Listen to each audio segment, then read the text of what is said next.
Hello friends, तो आज हम सी टेट और यूपी टेट और सुपर टेट के लिए हमने यूथ कंपटीशन टाइम की चाइल्ड साइकोलॉजी एंड पेडागोगी की सीरीज स्टार्ट कर रहे हैं। आप देख सकते हैं ये सभी जितने भी स्टेट के आपके टेट एग्जाम्स होते हैं सभी के लिए इम्पोर्टेंट है और इसमें आपका बाल विकास एवं शिक्षा से संबंधित रहेगा।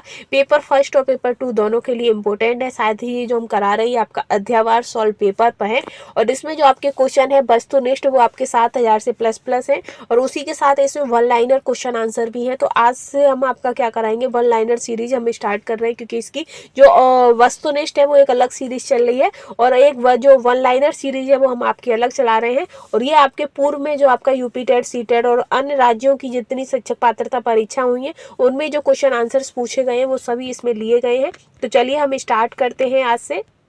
तो आज की वीडियो में हमारे जो एग्जाम पॉइंट ऑफ व्यू से काफ़ी इंपॉर्टेंट क्वेश्चंस हैं उन्हें हम पहले देखेंगे, जिसमें आपका पहला क्वेश्चन है कि शिक्षा है। तो शिक्षा क्या है? तो शिक्षा आपकी जीवन पर्यंत चलने वाली एक प्रक्रिया है। शिक्षा क्या है? जीवन पर्यंत चलने वाली प्रक्रिया है। साथ ही शिक्षण प्रक्रिया का केंद्र बिंदु क्या है? तो शिक्षण प्रक्रिया का जो केंद्र बिंदु है वो आपका छात्र है। क्या है? छात्र है। ठीक है, वही है कि शिक्षा वह है जो मुक्ति दिलाए या सा विद्या विमुक्ति। ये जो कथन है ये किसने कहा था? तो ये शंकराचार्य जी ने ये कथन आपका कहा था। ठीक है, आगे है कि मनुष्य की अंतर्निहित पूर्णता को अभिव्यक्त करना ही शिक्षा है। तो ये जो कथन है ये आपका किसने कहा था? तो स्वामी विवेकानंद जी ने कहा था कि मनुष्य की जो अंतर्निहित पूर्णता को अभिव्यक्त करना ही क्या है? आपकी शिक्षा है। ठीक है, इसी में आगे है आपका कि शिक्षा का अर्थ उन सर्वमान्य विचारों को विकसित करना है जो प्रत्येक मनुष्य के मस्तिष्क में विलुप्त होती हैं। तो ये किसने कहा है? तो ये कथन आपका सुकरात का है। इसी के साथ है कि स्वस्थ शरीर में ही स्वस्थ मस्तिष्क का निवास होता है या निर्माण करना ही शिक्षा है।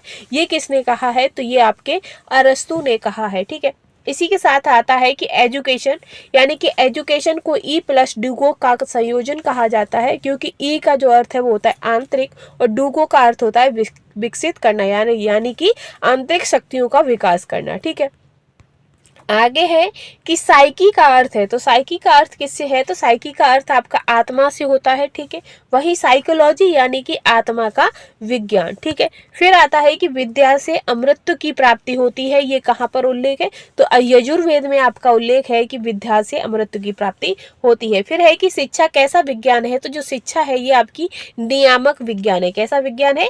नियामक विज्ञान है। वही है कि मनोविज्ञान की प्रकृति होती है। तो मनोविज्ञान की जो प्रकृति है वो आपकी वैज्ञानिक होती है। ठीक है, इसी के साथ है कि इसके ही साथ है कि किसके अनुसार ये कहा गया है कि मनोविज्ञान चेतना का विज्ञान है? तो ये आपके जेम्स ने कहा है।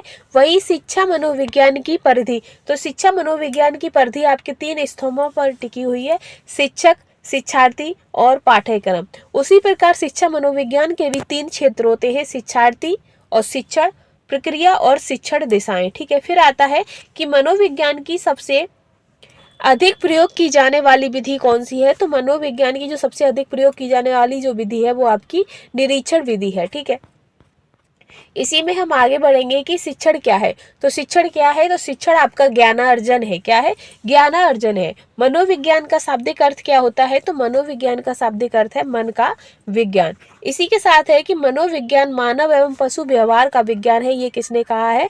तो ये आपका मॉर्गन ने कहा है। ठीक है, आगे है कि शिक्षण मनोविज्ञान में अध्ययन किया जाता है। तो शिक्षा मनोविज्ञान में आपका मानव व्यवहार की शैक्षणिक परिस्थितियों का अध्ययन किया जाता है।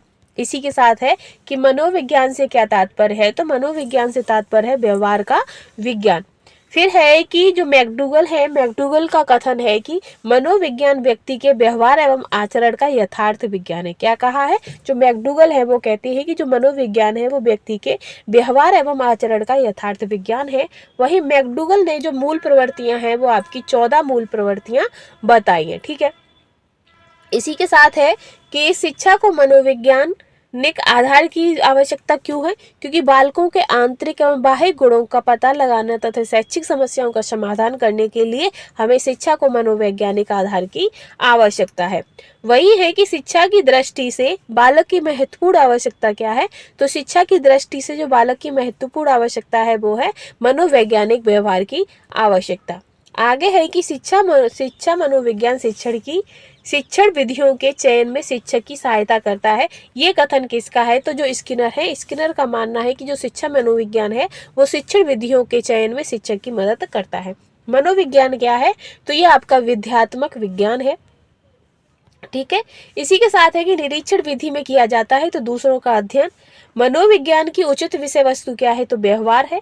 मनोविज्ञान शिक्षा का आधारभूत विज्ञान क्या है? तो ये स्किनर ने कहा है। स्किनर ने कहा है कि जो मनोविज्ञान है वो शिक्षा का आधारभूत विज्ञान है। इसी के साथ है कि शिक्षा मनोविज्ञान का केंद्र है तो वो आपका बालक केंद्र होता है। शिक्षा को द्विध्रुवी किसने कहा है? तो जो एडम्स है, एडम्स ने शिक्षा को दो ध्रुवी कहा है, जिसमें आपका पहला ध्रुव शिक्षक और दूसरा शिक्षार्थी होता है, ठीक है। आगे है कि शिक्षा के तीन ध्रुव कौन कौन से हैं? तो शिक्षक, शिक्षार्थी और पाठ्यक्रम, ये शिक्षा के तीन ध्रुव होते हैं। इन्हीं पर आपकी पूरी शिक्षक प्रक्रिया डिपेंड होती है। फिर है कि शिक्षा को त्रिध्रुवी मानने वाले प्रसिद्ध शिक्षा शास्त्री जॉन ड्यूवी किस देश के निवासी हैं? तो ये आपके अमेरिका देश के निवासी हैं, ठीक है। आगे है कि शिक्षा का स्तर ऊंचा उठाने के लिए आवश्यक है तो संपूर्ण शिक्षण प्रक्रिया का सतत मूल्यांकन करना, यह आपकी शिक्षा का स्तर ऊंचा उठाने के लिए आवश्यक होता है। फिर है कि वैदिक काल में शिक्षा का सर्वोच्च उद्देश्य क्या था? तो मोक्ष की प्राप्ति करना। आगे है कि वैदिक काल में शिक्षा का आरंभ किस संस्कार से होता है? तो वैदिक काल में जो आपकी शिक्षा का जो आरंभ है वो उपनयन संस्कार से होता है, ठीक है। इसके बाद है कि समावर्तन के समकक्ष संस्कार है तो वो आपके उपसंपदा। वही मुस्लिम काल में प्रारंभिक शिक्षा दी जाती है तो मुस्लिम काल में जो प्रारंभिक शिक्षा है वो आपके मकतब में दी जाती है। तो ये आज की हमारी वीडियो को हम यही समाप्त करते हैं। नेक्स्ट वीडियो हम जल्द लेकर आएंगे। आई होप आपको क्वेश्चनों का लेवल और क्वेश्चन पसंद आए होंगे। तो ऐसे ही क्विक रिविजन के लिए चैनल के साथ बने रहिएगा। Thanks for